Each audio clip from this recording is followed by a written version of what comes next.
اعوذ باللہ السمیع العلیم من الشیطان الرجیم بسم اللہ الرحمن الرحیم۔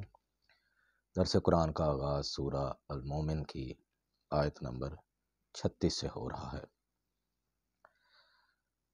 وقال فرعون یا حامان ابن لی صرحا، اور فرعون نے کہا اے حامان میرے لیے ایک محل بناؤ، لعلی ابلغ الاسباب، تاکہ میں چڑھوں یا پہنچ جاؤں ان راستوں پر، اسباب السماواتی، آسمان کے راستوں پر، یعنی اوپر چڑھا جاؤں۔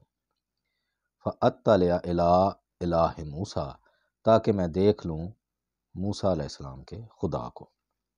وانی لاظنہ کاذبا، اور میں تو اسے جھوٹا ہی سمجھتا ہوں۔ وکذالک زین لفرعون سوء عملہ، اور اسی طرح خوشنما بنا دیے گئے فرعون کے برے کام، برے اعمال اس کے لیے، وصد عن السبیل، اور وہ سیدھے راستے سے روک دیا گیا، وما کید فرعون الا فی تباب، اور فرعون کی جو تدبیر تھی وہ بیکار تھی۔ تو یہاں جو اللہ نے ذکر کیا ہے کہ کس طرح سے لوگ کچھ عمل کرتے ہیں، کچھ راستہ اختیار کرتے ہیں اور وہ غلط ہوتا ہے، گمراہی کا ہوتا ہے، لیکن وہ جب انسان گمراہی میں اس قدر آگے بڑھ جاتا ہے تو وہ اس کے اعمال اس کو بہت خوبصورت بھلے معلوم ہوتے ہیں۔ وہ یہی کہتا ہے کہ میں بہت ہی اچھے کام کر رہا ہوں، یہی نیک عمل ہے۔ تو اس کی وضاحت اللہ تعالیٰ نے سورہ کہف میں کی ہے، 102 نمبر آیت ہے۔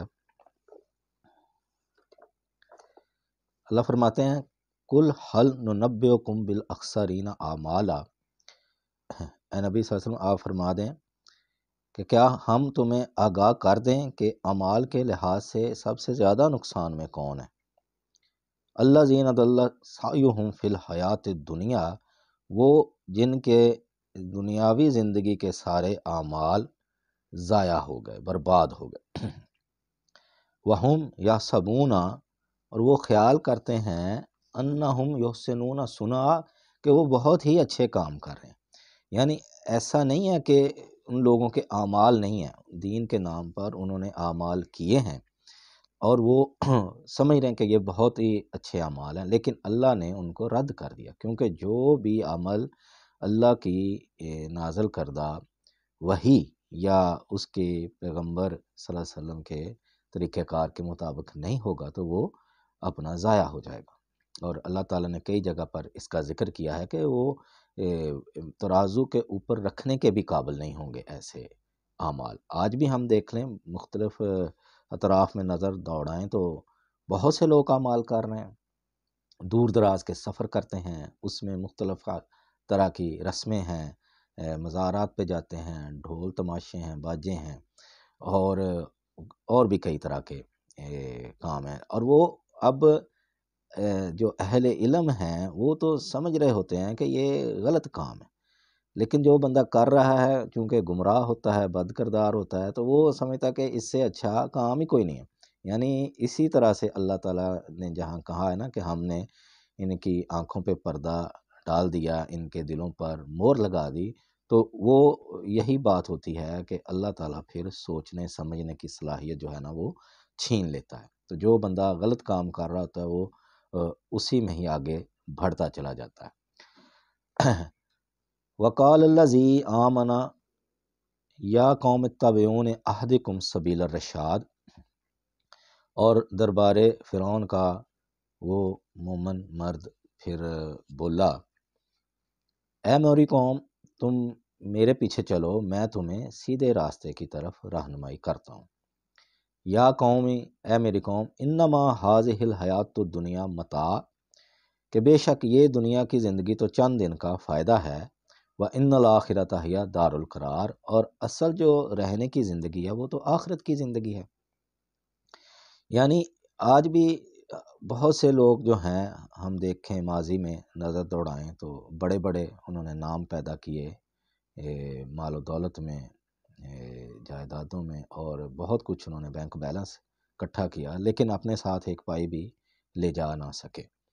تو یہ دنیا میں جتنا ہی دیر قیام ہے یہاں اتنا ہی اس کے لیے اسباب مہیا کرنا چاہیے، اور اپنی توجہ ہمیشہ آخرت کی زندگی کی طرف ہی رہنی چاہیے، کیونکہ وہ ہمیشگی کی زندگی ہے۔ دنیا کی مشکلات بھی عارضی ہیں اور اس کی خوشیاں، اس کے فائدے بھی عارضی ہیں۔ جتنا بھی زیادہ یہاں پہ اکٹھا کر لے گا انسان، لیکن وہ ختم ہو جانا ہے۔ تو اس لیے ہر انسان کو یہ سوچنا چاہیے کہ دنیا میں جتنی دیر کے لیے آیا ہے تو ایسے کام، ایسے اعمال کہ جس سے وہ اس کی آخرت کی زندگی جو ہے اس میں اس کا نام آ جائے، وہ اس کا ٹھکانہ بن جائے، کیونکہ وہ ہمیشہ کے لیے ہے۔ وہاں پہ کوئی جو ہے نا وہ قطع نہیں ہے، اس کا اختتام نہیں ہے۔ یہ اللہ نے وعدہ قرآن میں کیا ہوا کئی جگہ پر۔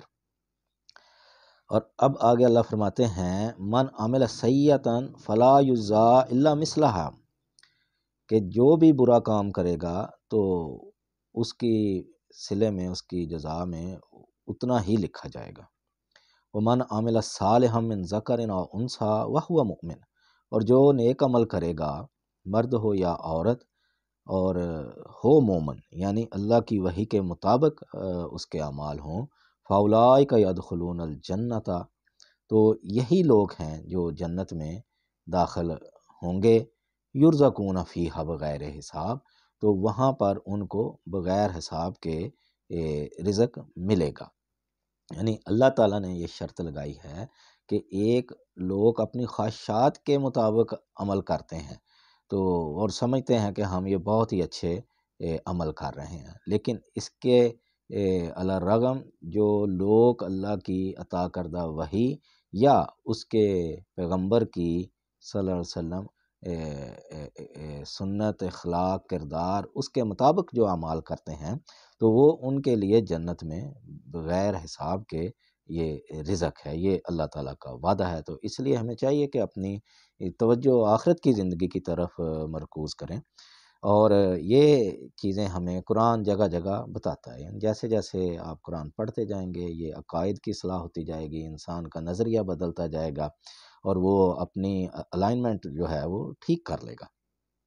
اور یہ اب ہماری ذمہ داری ہے کہ جو ہم یہاں سے سمجھتے ہیں قرآن سے تو اس کو دوسروں تک پہنچائیں، اور پھر کوشش کریں کہ اس کو سمجھ کر پڑھیں، تاکہ ہمیں پتہ چل سکے کہ مالک کائنات نے اس میں کیا ارشاد فرمایا ہے۔ تو اللہ سے دعا ہے کہ ہمیں صحیح معنوں میں قرآن پڑھنے کی، اس پہ عمل کی توفیق عطا فرمائے۔